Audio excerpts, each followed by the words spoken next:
আরে বেশিরভাগ মানুষই সোমবার শুক্রবার রাত্রিবেলা থেকেই চিন্তায় পড়ে যায় রে, কালকে তো নিরামিষ ডে, তো স্পেশাল কি নিরামিষ খাওয়া যায়।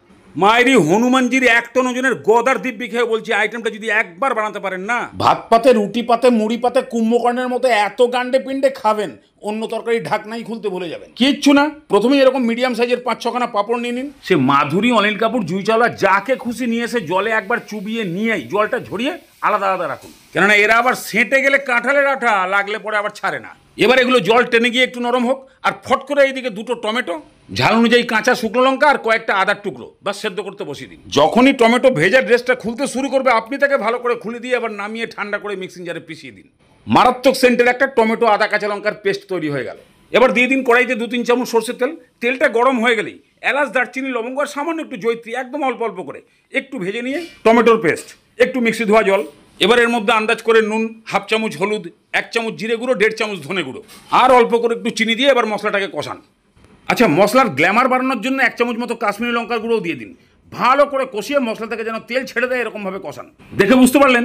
ঠিক এরকম টাইপের তেল ছেড়ে দিলেই 2টো সেদ্ধ করা আলুকে যেমন তেমন ভাবে ভেঙে দিয়ে দিন। এর সঙ্গে 200 গ্রাম পনিরকে একটু চুরচুর করে ভেঙে দিয়ে এবার ভালো করে এটাকে মেশাতে হবে। যখনই ভালো মতন মেশানো হয়ে যাবে, আলুগুলো একটু বড় থাকতে থাকতেই 2 হাতা মতন তুলে আলাদা করে রেখে দিন।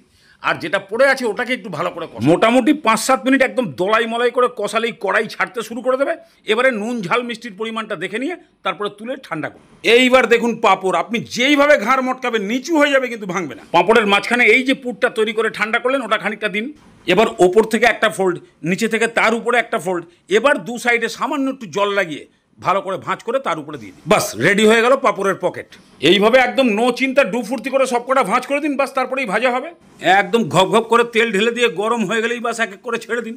হ্যাঁ, প্রথম অবস্থায় ভাঁজের দিকটা তেলের দিকে থাকবে, এবার নিচের দিকটা 30 সেকেন্ড, তারপরে উল্টে দিয়ে আরেকবার 30 সেকেন্ড, বাস হয়ে গেল ভাজা। এবারে ভালো করে তেল ঝরিয়ে তুলে নিন। এইভাবে সবকটা ভেজে তুলে নিয়ে তারপরে ঝোলের জন্য কড়াইতে আবার 1 চামচ মতো সরষের তেল গরম করে নিয়েই শুকনো লঙ্কা, জিরে, তেজপাতা এগুলোকে একটু হালকা ভেজে নিয়ে তারপরে সেই প্রথমেই তুলে রাখা মশলা মাখানো আলু পনিরটা এবার দিয়ে দিন। 5 মিনিট মতন এই তেলের মধ্যে আগে ভালো করে কষিয়ে নিয়ে তারপরে দেখুন এর মধ্যে নুন, ঝাল, মিষ্টির পরিমাণটা কেমন আছে। সেই অনুযায়ী নুন, মিষ্টি আর 1 চামচ গরম মশলা দিয়ে ভালো মতন কষতে থাকলেই বুঝতে পারবেন যে এইরকমভাবে কড়াই ছাড়তে শুরু করে দিই। এবার ওই টমেটো সেদ্ধ করা জল আর সামান্য একটু জল দিয়ে গ্রেভিটা বাড়ান, কেননা আলু, পনির, পাঁপড় সবাই কিন্তু জল খাবে। বাস হয়ে গেছে। এবার খালি লাস্ট সিন চলছে, ঢাকনা দিয়ে খালি ভালো করে একবার ফুটিয়ে দিন। তারপরেই সেই পাঁপড়ের পকেট যাবে। ভালো করে একটু গ্রেভির মধ্যে ডুবিয়ে দিয়ে 2 চামচ ঘি দিয়ে নাড়িয়ে চাড়িয়ে নামিয়ে দিন। খেলা শেষ ভাত পাতে। আমি 1 ঘন্টা পরে নিয়েছি বলে একটু বসে গেছে, কিন্তু সুপার টেস্ট। এবার গ্রেভি দিয়ে পাঁপড় পকেট দিয়ে মেখে মুখে ভাত খান। নিরামিষের দিনেও মস্তি করে 150 চালের ভাত সাটান।